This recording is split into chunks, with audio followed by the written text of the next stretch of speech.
Recuerda que no es momento de detenerse.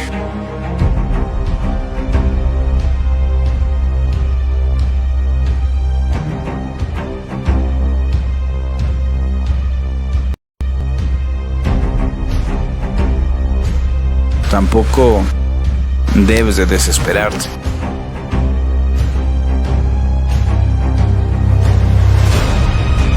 Utiliza todas las herramientas digitales para hacer crecer tu negocio.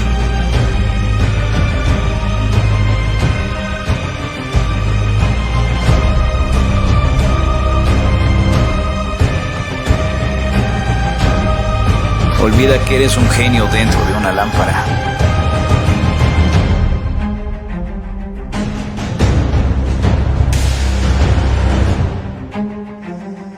Y presenta tu negocio a nivel mundial. Únete a nuestra comunidad de emprendedores. Somos GBCX. Juntos, cambiando al mundo.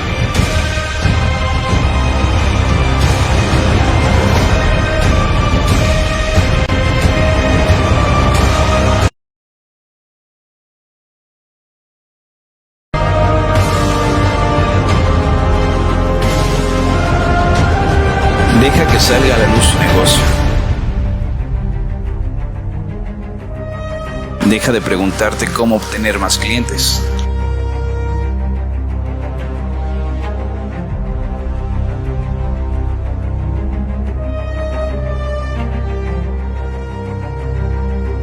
Recuerda que no es momento de detenerse.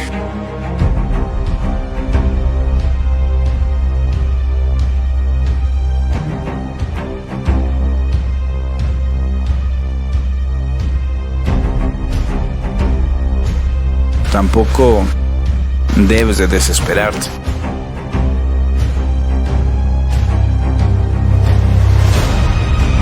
Utiliza todas las herramientas digitales para hacer crecer tu negocio.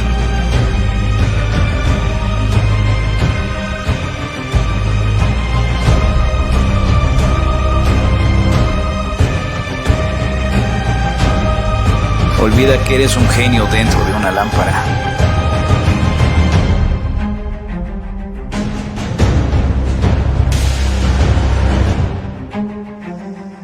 Y presenta tu negocio a nivel mundial. Únete a nuestra comunidad de emprendedores. Somos GBCX. Juntos, cambiando al mundo.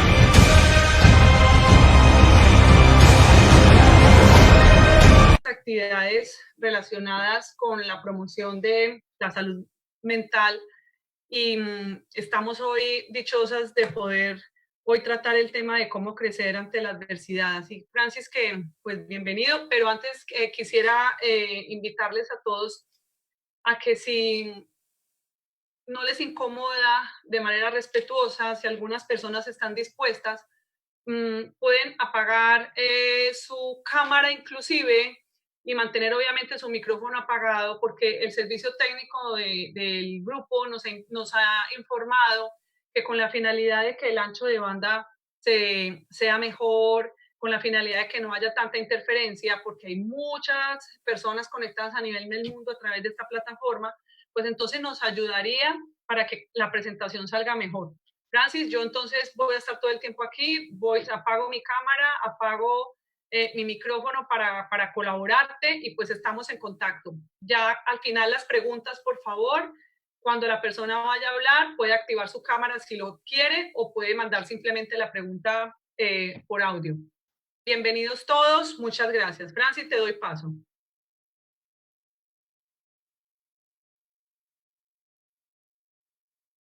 Piensa que es, creo, y un conjunto de organizaciones que están asentadas en Alemania y en Europa y en África, tengo entendido, me han invitado a este importante espacio para compartir tal vez uno de los temas que se convierte en un tema muy recurrente en estas épocas, ¿no? Porque para todos nosotros realmente ha sido nuevo este tema, dado que estas condiciones no se nos habían presentado antes. Entonces, en ese sentido, pues quiero eh, agradecer que, digamos, estas organizaciones estén invitando a dialogar sobre estos temas y sobre otros temas que también han sido materia, digamos, como de interés por todos, porque ahora estamos haciendo como todo un proceso de resignificación, de resignificándonos a través de diversos espacios que se han creado, sobre todo por la Internet, y esa es parte también de un crecimiento, porque los crecimientos no solamente se dan en el ámbito, digamos, de temas específicos como el que vamos a tratar hoy, sino también en otros temas. Y la resignificación que tenemos que hacer en nuestras vidas hace parte de ese proceso. Entonces, doy mis agradecimientos y bueno, desde Bogotá les estoy hablando. Ya Mónica me ha hecho una pequeña presentación y vengo abordando este tema con varias personas acá en Colombia y en otras partes, porque hace parte de esa, como decía hace un momento, de esa resignificación a la que nos tenemos que enfrentar. Eh, yo voy a tratar de irles compartiendo a través de esta presentación algunas preguntas. Preguntas que me gustaría que las registraran y que las pudieran ir respondiendo en la medida en que van asimilando y van pensando en ellas. Uno de los principales, digamos, enfoques en esta conversación que quiero tener de una manera muy sencilla es, y una de las invitaciones que hago es justamente a mirar cómo estamos pensándonos, cómo nos estamos pensando en este momento. Y para eso quiero partir de una sencilla pregunta. Si cuando hablamos de cómo crecer ante situaciones adversas, la primera pregunta que se me viene a la mente es, ¿cómo has venido creciendo en tu vida antes de esta crisis? Porque sin duda alguna, todos hemos tenido y hemos, a lo largo de los años, hemos ido aprendiendo cosas y de una u otra manera las adversidades que hemos enfrentado, las adversidades, digamos, para todos nosotros no son nuevas. Las adversidades siempre se han estado allí en nuestra vida porque justamente una de las condiciones de la vida es enfrentar las adversidades para lograr un crecimiento. Entonces la pregunta que uno se hace en situaciones como esta, que son situaciones especiales, en donde muchas cosas cambian, se generan toda una serie de cambios. Es lo primero de lo que tengo que ser consciente, es que se generan toda una serie de cambios que nos llevan a que las adversidades las enfrentemos de una u otra manera. Entonces, esas adversidades que aparecen allí van a depender de muchas situaciones, ¿no? Y particularmente de situaciones que para nosotros y para muchos van a ser nuevas. Entonces, la pregunta de la que partía es, ¿cómo he venido creciendo yo eh, en mi vida antes de esta crisis? ¿Qué veía yo en mi crecimiento? ¿Realmente evaluaba eso y tenía la oportunidad de preguntarme en qué punto estoy? Porque para generar un crecimiento tienes que saber de dónde parte. Entonces, la primera invitación que hago es identificar eso. Es decir, ¿de qué punto parte? ¿Cuál es el punto referencial? ¿Cuál es el punto sobre el cual tú estás partiendo para poder generar un proceso de transformación? Porque si no sé de dónde parto, tampoco sé para dónde voy. Entonces, es muy importante, si yo quiero crecer ante una situación adversa, tengo que tener claro y tener eh, claramente definido cuál es el punto en el que estoy y cómo crecía antes de esto. Porque esto, como te digo, nos lleva a apelar a una serie de recursos que nosotros hemos tenido siempre, porque hemos generado un proceso de desarrollo, pero esos recursos, ¿cómo los estoy utilizando? Me refiero a habilidades personales, cuáles son mis habilidades para enfrentar ciertas situaciones.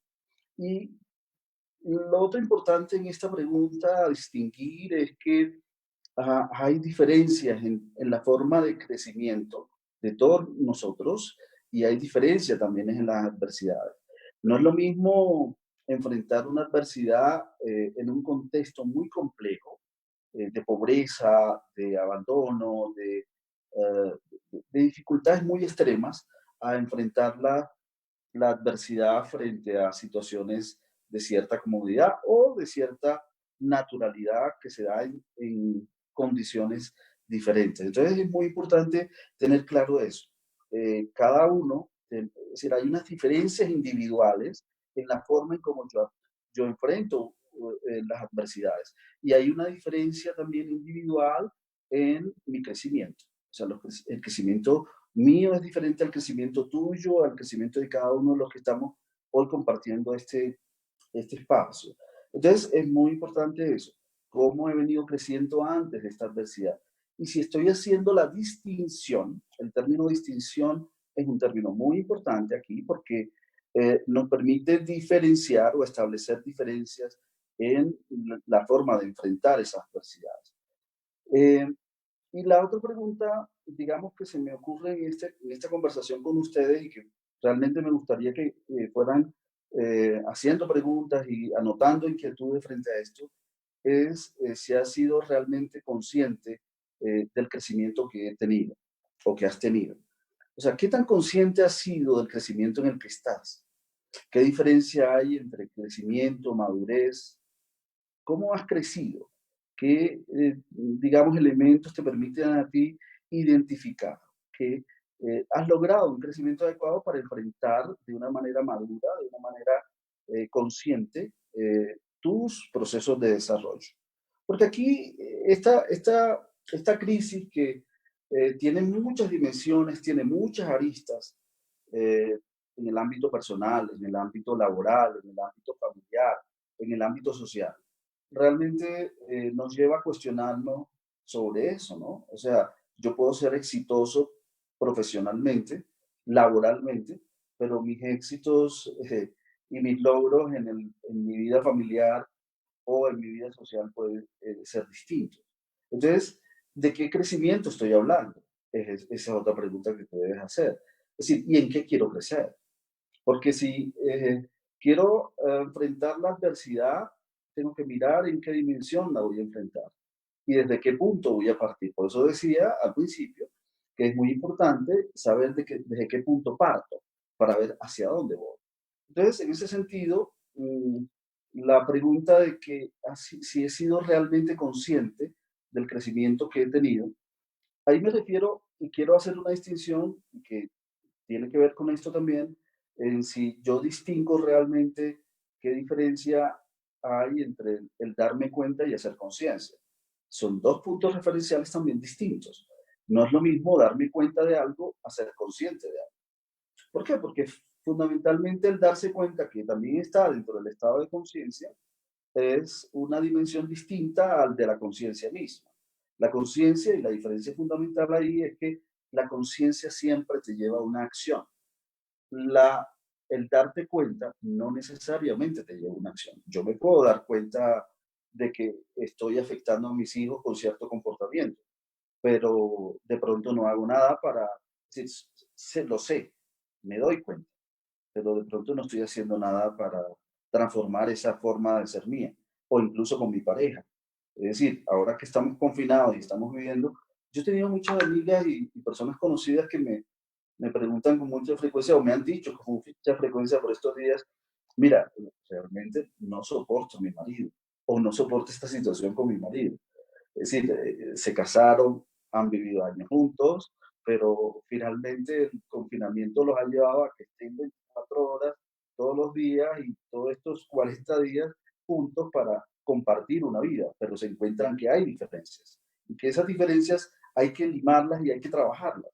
Si no se trabajan, si no se liman, si no se sientan a dialogar, a conversar, muy difícilmente las van a trascender.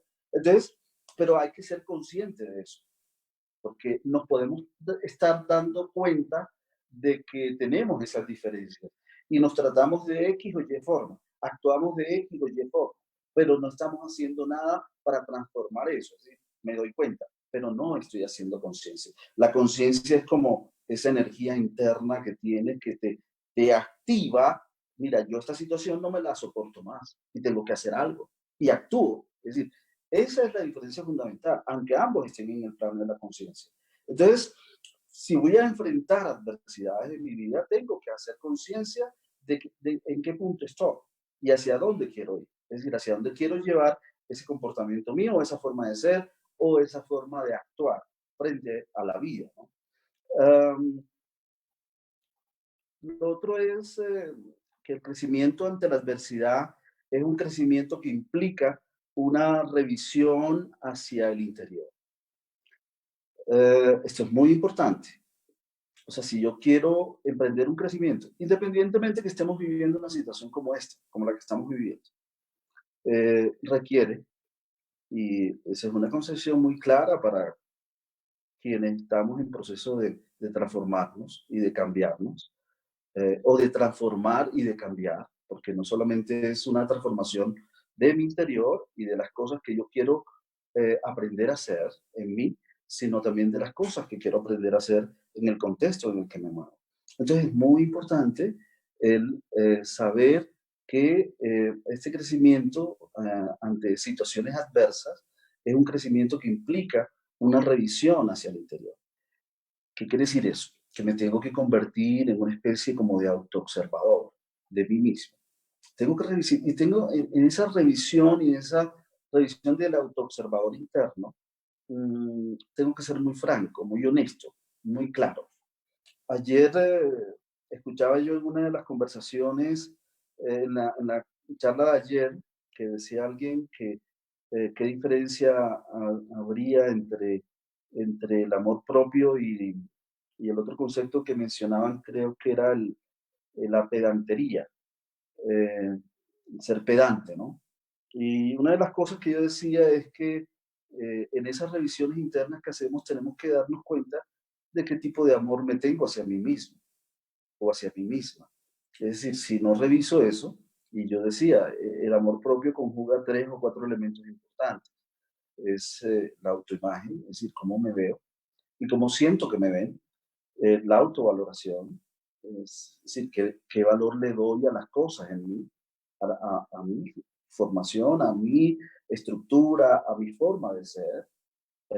Decía, autoimagen, autovaloración, eh, aceptación, que tiene que ver también con el tema de la autoimagen, si me acepto a mí mismo, si me estoy aceptando, porque todo esto implica que tienes que tener una especie, cuando uno va a una batalla para enfrentar una adversidad, porque esto es una especie de batalla que enfrentamos, evidentemente tienes que tener las herramientas para poder ir a esa batalla, las armas para poder ir a esa batalla.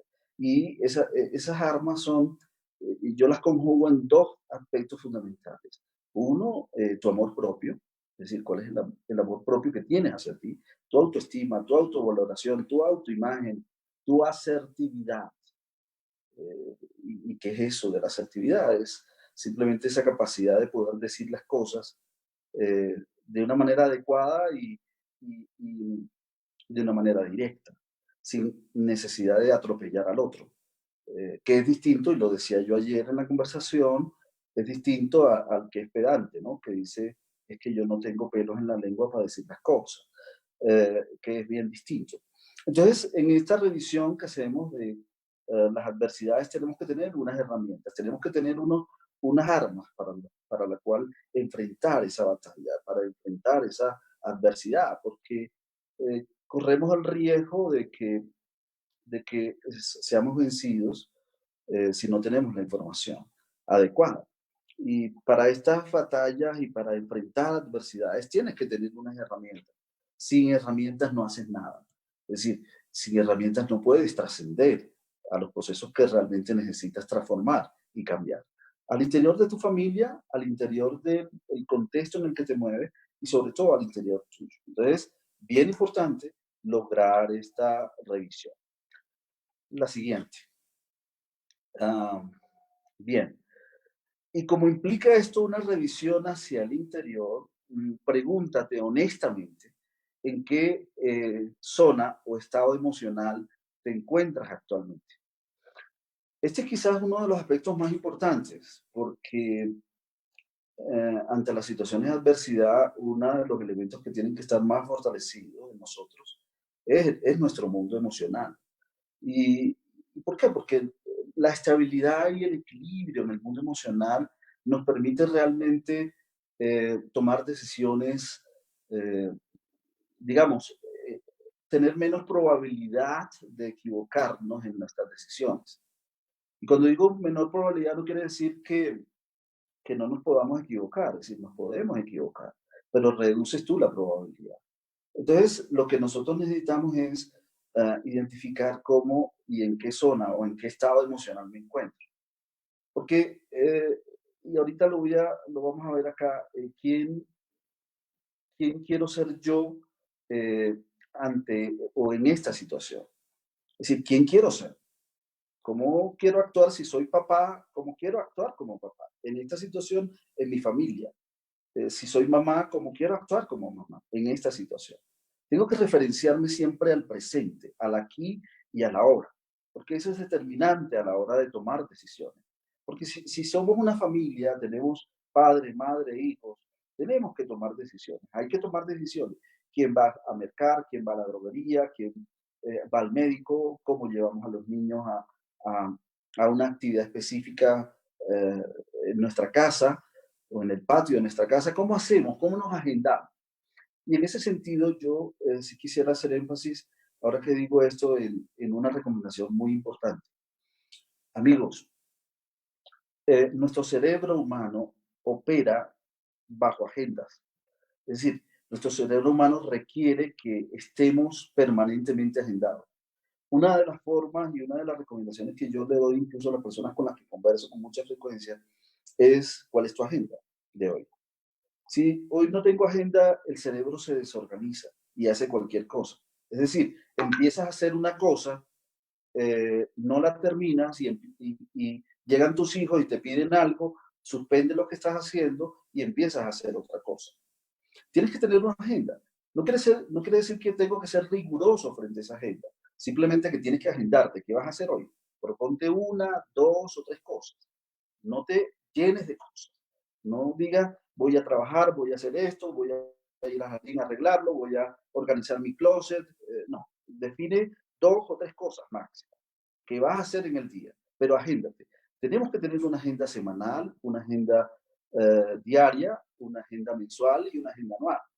Es muy importante esto porque el cerebro requiere, por su funcionalidad, para su funcionalidad, mantener una agenda siempre.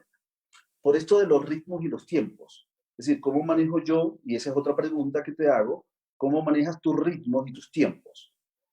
Que es casi de las cosas más difíciles que se nos hacen a todos. Porque permanentemente entramos a hacer supuestamente disciplinas, ¿no? Bueno, mi disciplina es bajar de peso, o mi disciplina es mantenerme activo en lo que estoy haciendo. Entonces, ¿qué tanto sostienes esa disciplina? ¿Estás preparado para asumir una disciplina en tu vida? Porque el asumir disciplinas implica toda una serie de preguntas internas también. Y esas preguntas internas tienen que ver con si estoy en condiciones para decir, si yo normalmente levanto a las 6 de la mañana y quiero hacer disciplina, porque a las 7 de la mañana empiezo mi trabajo, ahora lo estoy haciendo en teletrabajo, entonces quiere decir que me tengo que levantar por lo menos a las 5 de la mañana. Entonces la pregunta es, ¿estás dispuesto a levantarte a partir de mañana a las 5 o a las 4 de la mañana para hacer esa disciplina? Porque eso implica toda una organización. Entonces, en ese sentido, es muy importante saber cómo manejas tus ritmos y tus tiempos. El ritmo, es decir, qué constancia le das al proceso de tiempo que tú tienes. Es decir, si voy a manejar esto en una hora, ¿a qué ritmo lo manejo? Intenso, bajo, mediano. Entonces, eso es muy importante. Dos cosas trascendentales ahí. Uno, cómo manejas tus ritmos y tus tiempos. Y dos, qué agenda tienes para este día. Entonces, son dos elementos importantes en eso de quién quiero ser yo en esta situación. Otra parte importante es que hay por lo menos tres zonas en las que puedes estar. Y en esta parte es muy importante, pueden haber muchas más, pero digamos yo sinteticé en estas tres porque son las más frecuentes que estamos viviendo hoy en día y que tenemos que tener presentes cuando vamos a buscar un crecimiento en situaciones adversas. Una es la zona de miedo, ¿ya? Que son conductas a veces de pánico, ¿no? Expresiones de pánico que se presentan eh, o expresiones de victimismo, ¿no? Uy, ¿qué voy a hacer? ¿Cómo voy a manejar esto? No sé qué hacer. Yo vivo solo o vivo sola o cómo hago que mi trabajo. Entonces, si asumes esa posición de víctima, obviamente que ahí te vas a enfrascar en tus miedos y tus miedos van a crecer. Pero también se da ese tipo de miedo producto de las conductas sobre las cuales a veces nos informamos en los medios. Y una recomendación que yo doy a las personas con las que he compartido estos temas es que trata de ver menos posible noticias, o sea, verla por lo menos una vez al día. O entérate de cosas básicas de las noticias, o sea, filtra tu información. Y no te creas todo lo que recibes, porque estamos en un mundo en donde las redes sociales, los medios de comunicación, realmente se desbordan en la información. Uno prende un noticiero y casi la hora del noticiero es noticias sobre el COVID, ¿no? El COVID-19. Entonces, imposible que en la vida están sucediendo otras cosas y por qué no se destacan esas otras cosas. Y se muestra a veces son visiones fatalistas, ¿no?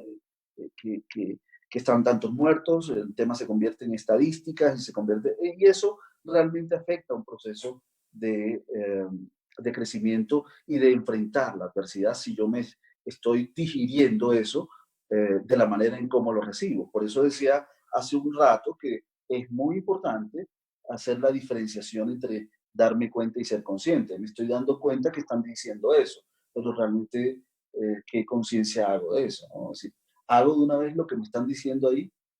Hay recomendaciones básicas que se dan por obvias razones. Es decir, llevar tu máscara, salir con guantes, no estar en sitios muy llenos, pero digamos, se dan otras informaciones que realmente tenemos que filtrar. Entonces, si quieres crecer realmente, tienes que mirar cómo estás manejando tus zonas de miedo y qué diferencias hay. Bueno, la información que da es que hay que comprar papel higiénico, hay que comprar tapabocas, hay que comprar. Entonces, los mercados se saturan y a veces escasean ciertos productos que están en el mercado.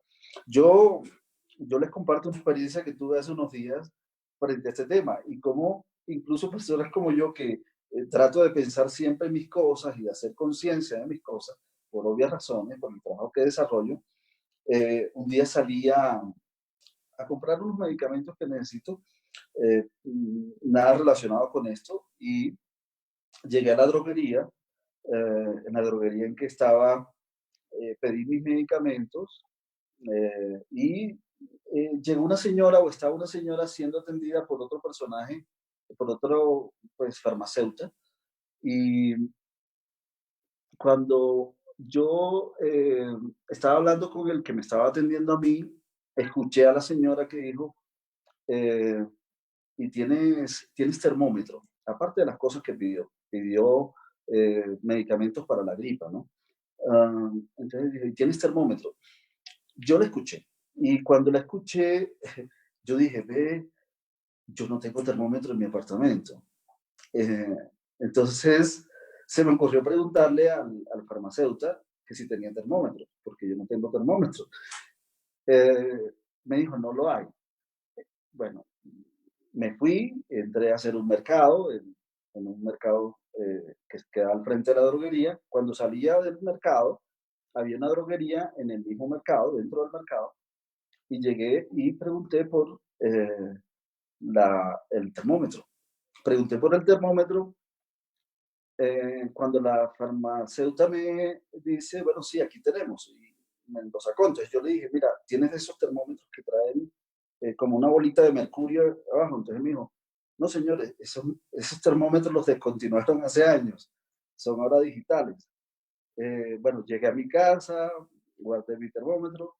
Ya en las horas de la noche, eh, después de que comía a deshoras ese día, me sentí como un poco afiebrado, ¿ya? Sentí como fiebre en mi cuerpo, me sentí un poco caliente y dijo, ve, siento como un calor en mi cuerpo. Y a eso era en la noche, ¿no? Y después empecé a sentir como alguna dificultad para respirar. Entonces de una vez me vino a la mente a mí, y fíjate lo que son las creencias, y aquí también quiero hablar de ese tema porque el tema de cómo son tus creencias y cuáles son tus creencias frente a lo que estás viviendo en este momento es súper determinante. Es revisa tus creencias, revisa qué crees acerca de este tipo de situaciones, qué crees frente a situaciones de enfermedades, qué crees frente a las situaciones de crisis. Revisa esas creencias y de quién adquiriste esas creencias. Porque una de las cosas que tenemos que enfrentar en estas transformaciones y en estos cambios es una revisión de nuestras creencias. Y esa revisión de nuestras creencias es importante porque la creencia determina la actitud. La actitud tiene tres componentes fundamentales. Una actitud hacia cualquier cosa. Un componente cognitivo, que es lo que tú piensas. Un componente afectivo o emocional, que es lo que tú sientes frente a eso. Y un componente comportamental, que es cómo actúas frente a eso. Entonces, para poder modificar una actitud, tienes que modificar algunos de los elementos que constituyen esa actitud. O modificas tu pensamiento, o modificas tu sensación, o modificas tu comportamiento. Normalmente el proceso parte de modificar el pensamiento. Y el pensamiento está lleno de creencias. Es decir, ¿cómo aprendiste tú sobre eso que estás hablando? ¿Qué aprendiste tú a cómo enfrentar una adversidad? Entonces, dependiendo de las creencias que tú tengas sobre eso, tú vas a modificar.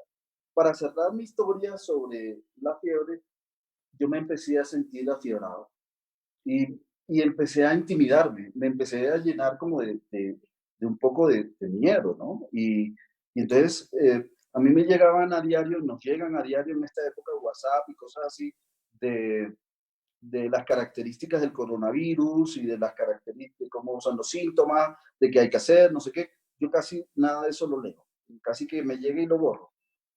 Sé lo básico, pero en ese día particularmente me fui a, a investigar en Google cuáles eran los síntomas.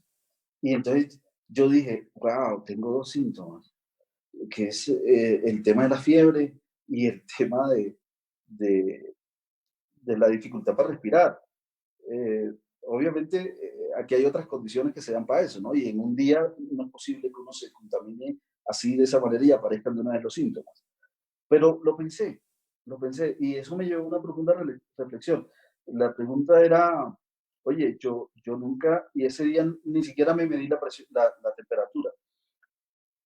Eh, ¿Yo para qué compré un termómetro si yo hace como 20 años que no usaba? Tan hace 20 años que ya cuando yo pregunté por el termómetro que quería, me decían que ya estaban descontinuados. O sea, fíjate cómo las creencias van convirtiéndose en un elemento importante en estos procesos. Entonces, revisa tus creencias.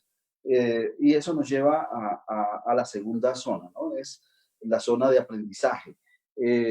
Esta crisis nos enseña que el control es pura ilusión. O sea, no controlamos nada, realmente. Hay controles que podemos hacer y esos controles no están por fuera de nosotros, sino están dentro de nosotros. Entonces, por eso yo invito a hacer esa revisión interna, por eso yo invito a que dentro de esa revisión interna identifiques tus aprendizajes, porque son esos aprendizajes, esa zona de aprendizaje, la que te va a permitir generar las transformaciones necesarias. Lo otro es la zona de crecimiento. Entonces, zona de miedo, zona de aprendizaje y zona de crecimiento. Es vivir en el presente. Por eso yo insistía mucho vivir el aquí y el ahora y no vivir en el pasado. Se trata de una inversión de pensamiento, integrar mis sombras, reconocer cuáles son mis sombras para poder actuar y transformar esas sombras. Pero tengo que tener, como decía, las herramientas para hacerlo. La otra pregunta que yo hago aquí es, ¿en cuál crees que tú estás? ¿En qué zona estás? Y cuando hacía al principio alusión a lo que estábamos viendo, al principio es de qué zona parto, dónde parto. Entonces, es muy importante esto. Siguiente, por favor. ¿Qué significado tiene una condición de adversidad para mí? En esta pregunta, que es muy importante también, porque las adversidades son distintas para mí o para ti que estás escuchándome. ¿Qué considero yo como una adversidad? Posiblemente una situación que yo considero adversa para mí, para ti no es adversa, o lo contrario. Las adversidades también están determinadas por los contextos culturales. Cómo están viviendo, por ejemplo, en una cultura como la africana, las adversidades. Y ayer hacían incluso alusión a una de esas cosas, ¿no? Es bien importante identificarla. Cómo viven nuestras etnias, por ejemplo, las comunidades indígenas, las adversidades y cómo las enfrentan. Porque dependiendo de esas creencias, dependiendo de lo que creen ellos frente a algunas cosas, se enfrentan frente a ellos. Eh, ¿Cuáles son las condiciones de adversidad externa que vivo y cuáles son las adversidades internas? Eso también, porque las adversidades no son solamente lo que está sucediendo en mi exterior, sino también lo que sucede en mi interior. Entonces, hay adversidades internas y adversidades externas. ¿Cuáles son y cómo las enfrento cada una? Es distinto cómo enfrento mis adversidades internas a cómo las enfrento. Las adversidades externas, las que yo veo, las que palpo, las que siento, las que vivo en el contexto cultural, social en el que yo me muevo. El poder crecer ante la adversidad implica generar o potenciar el poder personal interno. Bien importante esto, para poder generar los cambios necesarios, tanto en mi interior como en mi exterior. Cuando yo hablo de poder personal, yo diría y sintetizaría esta conversación diciendo dos o tres cosas importantes. Lo primero, el tema de la conciencia, ¿cierto? O sea, qué tan consciente soy yo de las adversidades y cómo las enfrento. Pero hay dos elementos más importantes en el individuo, que son su amor propio, del que ya les he hablado, y el otro elemento importante es el poder personal. ¿Cómo te empoderas tú de las cosas? Es decir, si hay una necesidad de crecer en la adversidad, hay también la necesidad de generar un potencial interno que te permita decir cuál es tu poder personal y cómo lo manejas.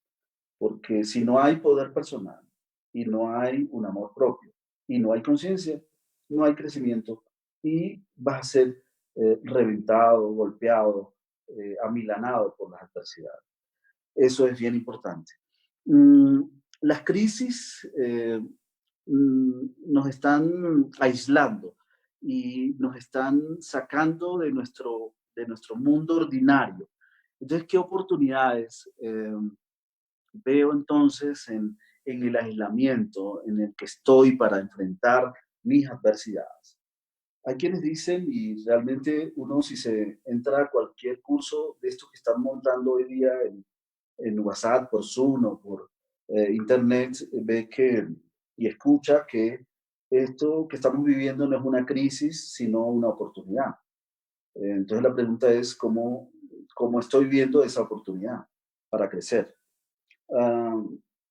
Pero una de las cosas que sí yo, digamos, soy reiterativo en eso es que hay gente que dice, no, esto no es una crisis, sino una oportunidad. No, sí, estamos viviendo una crisis. Esto es una crisis. Es decir, no puedes perder el norte y la ruta desconociendo que estamos en una crisis y que las crisis son crisis. Ahora, que visualices, y ese es el sentido positivo en el que debemos ver las cosas, como una oportunidad para hacer transformaciones, ya es un asunto distinto. Pero esto es una crisis y a la que le tenemos que poner atención, a la que le tenemos que revisar a fondo. Y no solo nosotros, sino nuestra familia, con nuestros hijos incluso, cómo están sintiéndose en casa. Porque a veces hacemos advertencias y cuidados y recomendaciones hacia el adulto mayor, las personas adultas, pero no tenemos en cuenta qué está pasando con los niños, qué está pasando con los niños que tienes en casa, o tus sobrinos, o las personas con las que compartes tu vida.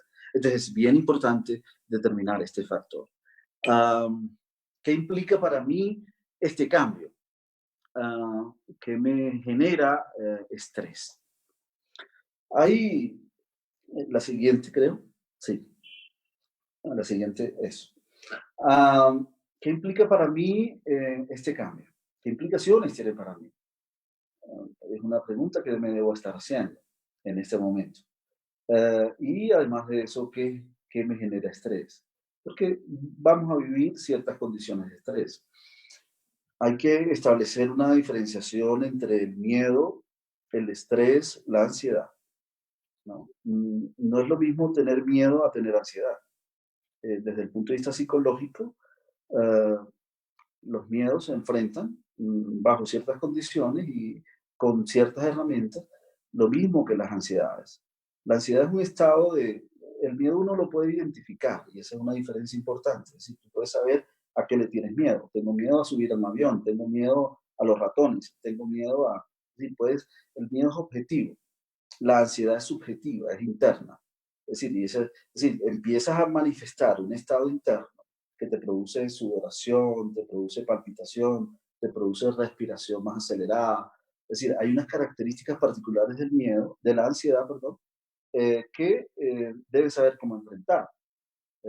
Y el estrés es una situación que desborda tu capacidad mental para asumir una situación. Es decir, el estrés es un desborde de tu estado de control interno. Es decir, cuando tú estás estresado, es que tu control interno está desaforado. ¿Entiendes? Entonces, ahí es que buscar la manera de equilibrarte y lograr los equilibrios necesarios para enfrentar ese estrés. Porque las situaciones adversas, las situaciones críticas, nos enfrentan a situaciones de estrés. Tanto el miedo como el estrés tienen un poder muy fuerte sobre nosotros y sobre el comportamiento. Entonces, el poder del miedo y el poder que tiene el estrés sobre nosotros es determinante. Entonces, en ese sentido, ¿cómo estoy haciendo para no lograr normalizar? Y, si, y tal vez una de las recomendaciones más importantes que yo doy en estos casos es lograr controlar estos estados emocionales eh, a través de procesos, por ejemplo, respiratorios.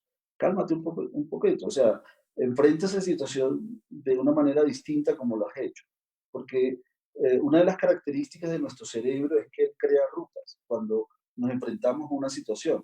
Es decir, enfrentamos una situación que es difícil, a veces incluso situaciones traumáticas. En ese momento el cerebro genera una respuesta y esa respuesta es la que hago frente a esa situación que vivo, ¿ya? Y 20 años después me aparece otra situación adversa similar y el cerebro va a utilizar la misma ruta neurológica. Entonces, lo que te permite transformar realmente es el cambio en la ruta, ¿entiendes? Tienes que generar y crear una ruta distinta para poder enfrentar esa situación que te está estresando o que te lleva a una situación en particular que desciende y termina en una situación de ansiedad, por ejemplo. Y en ese sentido tenemos que identificar que en el comportamiento humano hay situaciones predisponentes y hay situaciones desencadenantes. Es decir, nosotros tenemos una predisposición genética a desarrollar algún tipo de afección, algún tipo de afección emocional. Es decir, yo puedo, por ejemplo, yo puedo tener una predisposición hacia la depresión, pero nunca desarrollo la depresión. ¿Y por qué? Porque vivo en un ambiente adaptativo. Y vivir en un ambiente adaptativo implica que las condiciones que tengo ahí, obviamente las puedo controlar y manejar. El problema del desborde de una neurosis o una psicosis está en el desencadenante. Es decir, hay una situación que activa, es como cuando tú tienes un encendedor y prendes la llama. ¿Entiendes? Entonces, ¿cómo estás manejando tú ese momento? Y si tienes las herramientas en ese momento para controlar esa situación que te desborda y que te genera el estrés, te genera la tensión o te genera la depresión. Entonces, es bien importante entender eso y eso lo revisa uno. Puedes hacer por eso yo aconsejaba el tema de la revisión individual, ¿no? De la revisión interna. Um, Son los momentos de oscuridad como el que vivimos los que nos permiten ver que se iluminan con luz propia aquello que antes no éramos capaces de percibir. Y eso es muy cierto. O sea, estos momentos nos permiten identificar toda una serie de situaciones que antes no veíamos, pero que ahora son trascendentes. Por ejemplo, tú piensas hoy día, bueno, ¿y para qué tengo ese carro si no lo muevo? ¿Para qué tengo tal o cual cosa si no la utilizo?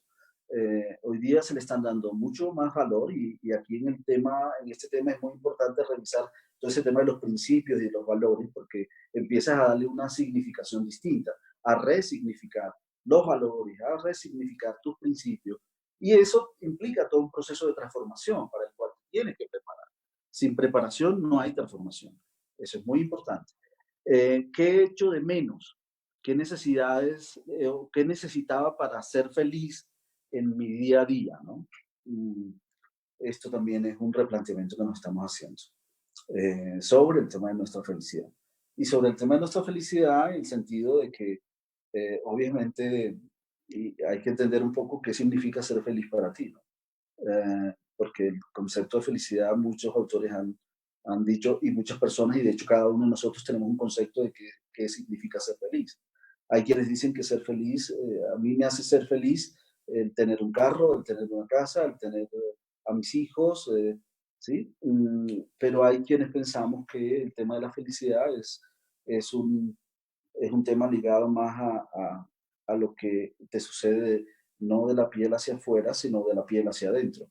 Realmente ahí es donde vive Jorge Bucay, por ejemplo, un pensador, un cuentista y un gran hombre argentino, habla sobre este concepto. Les recomiendo ver un video que está en YouTube sobre el concepto de felicidad que da Jorge Bucay, y él un poco lo relaciona con ese estado de plenitud, ¿no? Es cuando tú te sientes pleno, pero la plenitud no la da algo que está fuera de ti.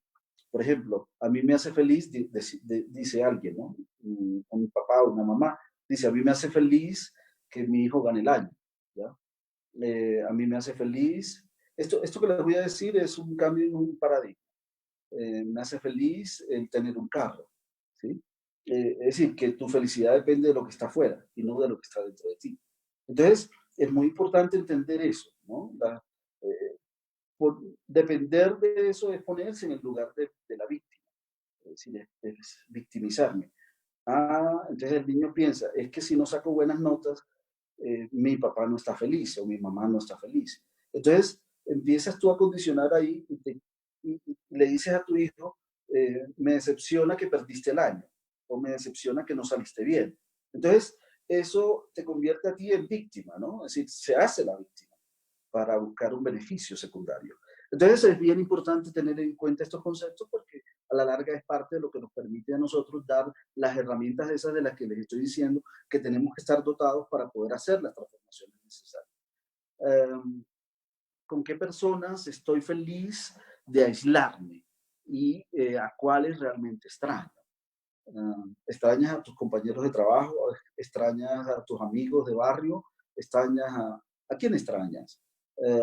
Y con las personas con las que estoy realmente feliz, me siento feliz. Es decir, esa experimentación de la complacencia interna está en mí.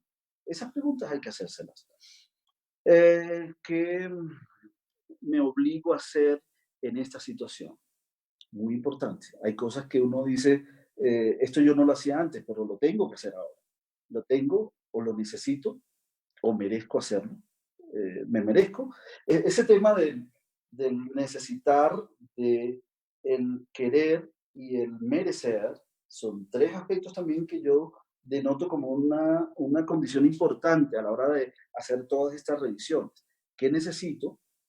¿Eso que voy a comprar realmente lo necesito o lo quiero? ¿O lo merezco? ¿Ya? Entonces, el necesito, el quiero y el merezco son tres elementos importantes a la hora de esas revisiones que tengo que hacer en mi vida para poder lograr enfrentar mis adversidades y eh, asumir una postura distinta.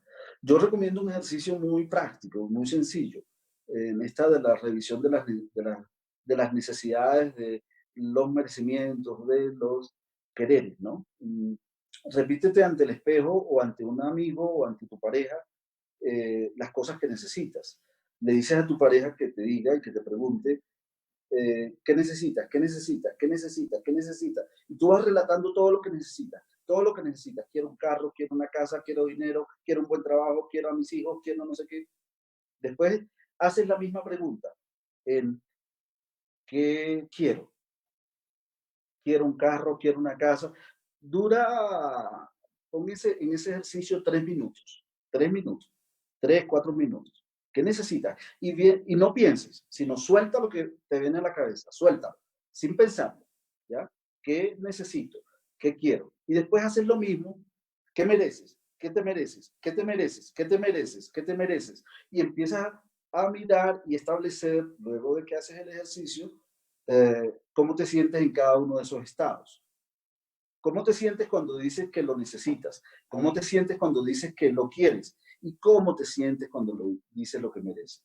Cuando yo este ejercicio normalmente no voy a decir cómo se siente la gente para no entorpecer si alguno quiere hacer el ejercicio, pero es un ejercicio interesante que les permite, digamos, identificar algunos factores que pueden ser objeto de transformación. Ah, bueno, ahí vienen otra serie de temas que yo preferiría, digamos, quedarme en este punto para poder dar la oportunidad a que conversemos. Creo que he sido amplio un poco en algunas cosas, pero no quiero, digamos, llevar más información para que podamos tener una conversación y ustedes puedan hacer sus preguntas y puedan hacer observaciones y puedan hacer comentarios.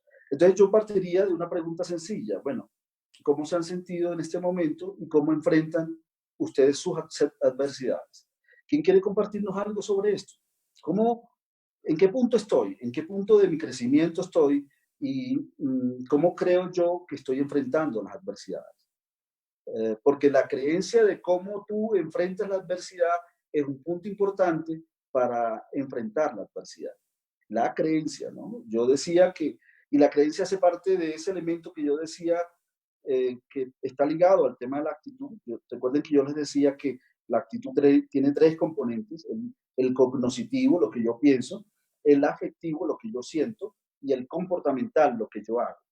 En eso está la actitud, ¿cierto? Entonces, ¿cómo transformo yo mi actitud hacia las adversidades?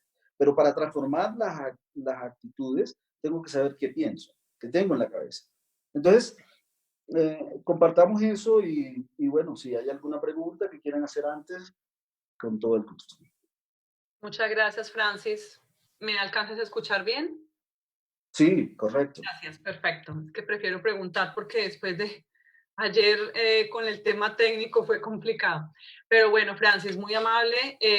Tengo por aquí, antes de pronto, si me lo permites, frente a estas últimas preguntas que acabas de hacer, en orden en el chat, habían unas personas que habían escrito algo. ¿Me permites primero pasar a esas preguntas? Pues claro. Gracias, ok. Juan Bank, ¿cómo estás? Tú estabas con inquietud de preguntarle algo a Francis. Si quieres conectar tu micrófono, le preguntas y ya luego ya le damos paso a otras personas. Gracias, Juan. Hola. Hola, Juan. Sí, hola, gracias. Muchas gracias por la presentación.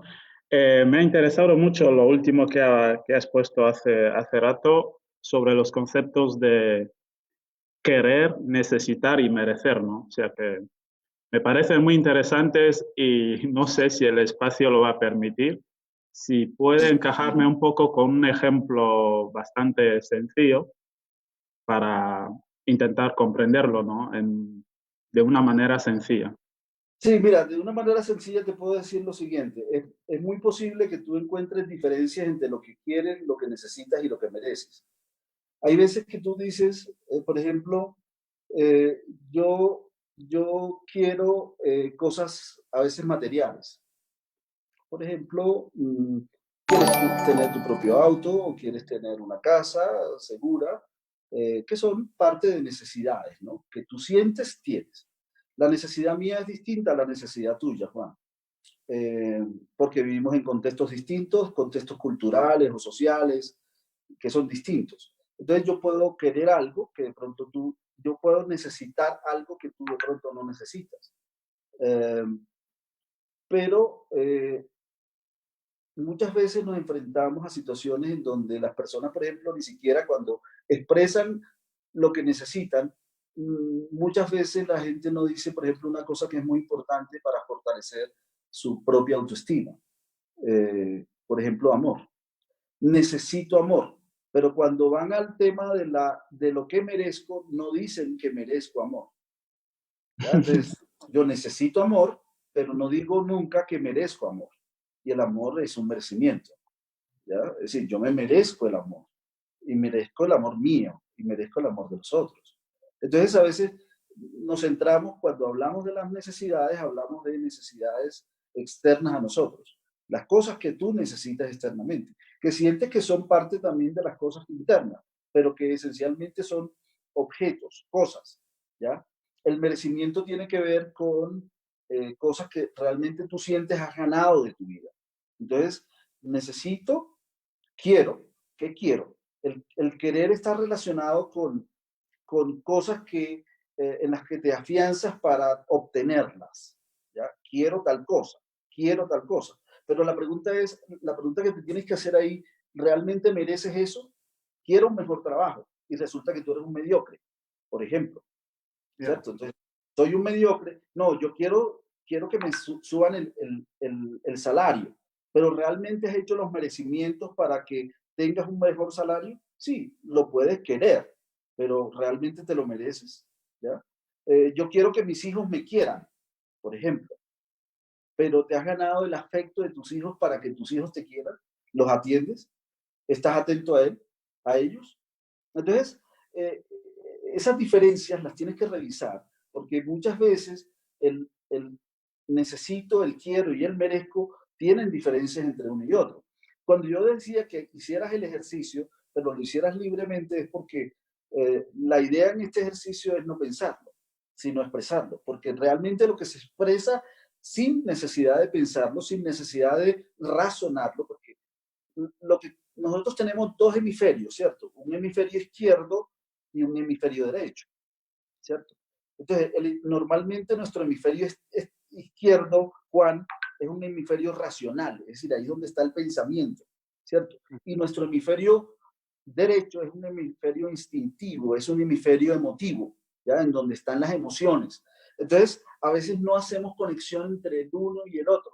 Y al no hacer esa conexión, y por eso es que se busca que se haga una especie de asociación libre, es decir, que expreses no lo que estás pensando, sino lo que estás sintiendo en este tipo de ejercicios. Entonces, el ejemplo típico es ese, o sea, ¿cómo puedo yo expresar mis necesidades? ¿Cómo expreso yo mis quereres? Y cómo expreso yo mis mereceres. No sé si con esto te queda claro, Juan. Sí, sí, gracias. Me quedaba claro, solo que como hacía un poco, me mezclaba un poco con el famoso, el filósofo Maslow, que establecía lo que llamaba las necesidades básicas, ¿no? La pirámide de Maslow. Entonces, no me encajaba mucho si en ese sentido estamos aislando un poco las necesidades básicas del ser humano. Yo necesito comer, yo necesito vivir dignamente, necesito, o sea, pero me queda un poco claro, ¿no? Ahí hacía un poco, tenía un poco No, pero confusión. mira, muy bueno lo que tú dices, Juan, porque esto me permite a mí conectar. Esto me permite a mí conectar con eso que tú estás hablando de las necesidades básicas de Maslow, Abraham Maslow, que habla de la pirámide de las necesidades y coloca las necesidades básicas como alimentarse, respirar, es decir, es en la base de la pirámide, pero en la cúspide de la pirámide ubica esas necesidades de trascendencia, las Sí. necesidades espirituales, ¿cierto? Pero aquí de lo que estamos hablando, y no desconocemos que eso, es decir, una necesidad puede ser también un merecimiento. Entonces, lo que estamos es en la cúspide de eso. O sea, ¿qué me merezco realmente? ¿Cómo has ganado tú eso, no? ¿Cómo lo ganaste? Si tú dices, me merezco, es porque sientes que hay una acción que tú has emprendido para lograr tener eso, ¿ya? Tenerlo, porque te lo mereces. Pero también hace parte de una necesidad, ¿sí? Es básicamente eso. Moni, Gracias. siguiente. Next. Muchas gracias. Ok, gracias Juan por tu intervención. Gracias Francis por la respuesta. Bueno, Diana Ibarra nos escribió a través del chat. Quisiera saber, cuando ya he identificado el desencadenante de mi ansiedad, ¿qué posición debo tomar ante él? ¿Enfrentarlo hasta que deje de ser desencadenante o huir de él siempre? Gracias. Diana, saludos para ti en Medellín, una vieja amiga. Diana, los desencadenantes son situaciones coyunturales, ¿cierto? Se presentan en ciertos momentos. A veces casi que inesperados, ¿no? O normalmente inesperados. Yo creo que no hay que huir del desencadenante. siempre hay que enfrentarlo. A veces cuando a veces tú vas donde alguien que te ayude, eh, esa ayuda que tú a veces buscas en alguien, un amigo, una amiga o un terapeuta o el cura de tu barrio, a veces lo que tú relatas es, o sobre lo que hablas es del desencadenante. Porque tú no conoces que a veces las personas no conocemos que hay predisponentes. Y los predisponentes a veces pueden ser congénitos incluso, pero también pueden ser aprendidos. Es decir, los predisponentes pueden, normalmente el predisponente es un factor o una condición que traes desde tu nacimiento, ¿ya?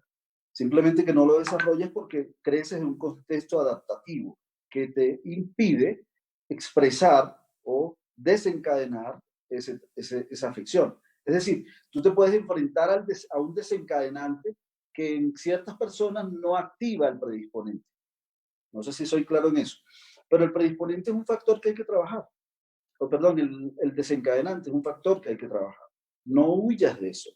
No huyas de ese factor, porque es decir, y una invitación que yo le hago a la gente es justamente invitar, cuando tienes un problema, cuando enfrentas un problema, oye, en vez de huir de ese problema, llámalo y dile, ven acá, problemita, siéntate ahí, invítalo a sentarse frente a ti, ¿entiendes? Para que conozca su dimensión. Porque si yo no conozco la dimensión de eso, no voy a enfrentar esa adversidad y no voy a crecer en nada. Simplemente me paso huyendo y buscando soluciones en todas partes y convirtiéndome en una víctima del problema, en una víctima del problema. Por eso el tema, y acá en Colombia y en países de América Latina que hemos vivido conflictos armados, donde se vive, y seguramente en el África también, que son zonas, nuestras zonas son zonas de mucho conflicto, particularmente los conflictos armados, cuando se habla de la paz y la reconciliación, se habla del olvido, el perdón y el olvido. Es decir, yo no necesito olvidar para perdonar, por ejemplo, desde el punto de vista de la sanidad. Es decir, tú no necesitas olvidar. Lo que necesitas es quitarle la energía a lo que te dañó para que lo transformes en ti. ¿Entiendes? Porque tú cuando se te acerca alguien y te dice, perdóname por eso, tú puedes decir, ok, te perdono. Pero cuando hablas del perdón, no estás hablando de eximir de la culpa al otro. No, no tienes que hablar de eximir de la culpa al otro. Es decir, él la llevará porque la cometió. Es decir, asesinó, dañó, maltrató, te afectó. Es decir, tú no estás eximiendo de la culpa. Lo que estás haciendo con el perdón es como quitándole fuerza y energía a lo que esa persona te hizo para que tú no sufras y para que eso no te afecte. Entonces, escapar de eso no te lleva a nada. Es decir, te lleva a seguir sufriendo. Entonces, la pregunta es, ¿eso te lo mereces? ¿Seguir sufriendo? ¿Por eso que te está afectando? Pues pregúntatelo y ahí empiezas a buscar la respuesta, ¿no? Espero que te haya quedado claro, Dianita. Muchas gracias, Francis. Diana escribe, restar la importancia. Gracias. Ok, María López. María nos escribe, ¿cuáles son esas adversidades internas? Pues las adversidades internas son tus debilidades y tus heridas emocionales, Diana. ¿O Marcela fue? Bueno, las adversidades internas son todas esas oscuridades, es una revisión de tus oscuridades, de esos lados oscuros, de esa parte oscura que tienes dentro de ti que no has querido enfrentar, ¿entiendes? Por eso decía que las adversidades en todos nosotros es distinta. En todas las personas son distintas, porque hay una cosa que tenemos en clara en los procesos de desarrollo del humano, ¿no? De los seres humanos, y es que hay unas diferencias individuales. Es decir, como son diferencias individuales, cada uno vive las adversidades de una manera distinta. Entonces, las adversidades internas son las cicatrices que tú tienes, las heridas que tienes, los dolores que has padecido a lo largo de tu vida y que no los has resuelto. O sea, son situaciones que has enfrentado en un determinado momento, te ha costado trabajo enfrentar, pero las dejas ahí, dentro de ti. Entonces, si las dejas dentro de ti sin resolver, uno puede vivir así, ¿explico? Pero hoy día se habla mucho del tema de calidad de vida. ¿Cuál es tu calidad de vida? O sea, ¿cómo enfrentas esa adversidad interna? ¿Escapo de esa adversidad? ¿Huyo cuando me enfrento a esa adversidad? Y una adversidad interna puede ser la manera en cómo manejo mis relaciones de pareja, mis relaciones con mis amigos o mis relaciones en el trabajo. Es decir, ¿qué adversidades internas están limitando mi acción o mi relación social? Porque hoy día enfrentamos el tema de las relaciones sociales, que es el tema más importante, pero el ser humano es un ser social, ¿ya? No es un ser individual. Nosotros dependemos de otros, ¿no? Incluso dependemos de la tierra. Es decir, la tierra no necesita de nosotros, pero nosotros sí necesitamos de la tierra. Entonces, ¿cómo la estás cuidando y cómo la estamos trabajando? Entonces, las adversidades son heridas o afecciones que has tenido en tu pasado. Normalmente, esas heridas son heridas de la infancia, ¿ya? Y a veces heridas incluso no conscientes. Y cuando yo digo no conscientes, quiere decir que están ahí, pero no te das cuenta. Entonces, el trabajo es volverlas conscientes para que las puedas trabajar. Sin conciencia, no hay transformación. Y sin conciencia no hay, si no hay conciencia, no hay acción. Entonces, si yo te digo cuáles son las adversidades internas, pueden estar relacionadas con heridas emocionales, pueden estar relacionadas con situaciones que tú no has trascendido, ¿verdad? Es decir, situaciones que no sabes manejar internamente para ti.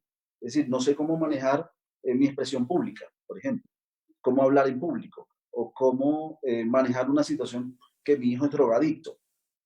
Cómo manejar la relación con ese hijo y qué ha pasado dentro de mí frente a eso, cuando yo he vivido esa situación. Entonces, ¿cómo estás manejándote internamente? ¿Qué heridas, qué deficiencias, qué debilidades internas tienes para que las identifiques, las pongas frente a ti y las enfrentes? Eso es.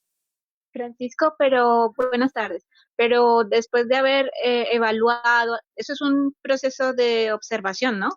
Grande. Sí, autoobservación. Sí, autoobservación. Y cuando te das cuenta que esas heridas están allí, ya las has confrontado, ya miras que tienes mecanismos de defensa para esos, digamos, para esas reacciones inconscientes, y no puedes salir de esto, siguen siendo llevadas por las emociones o por lo que sea, no hay control sobre eso. ¿Qué se debe hacer?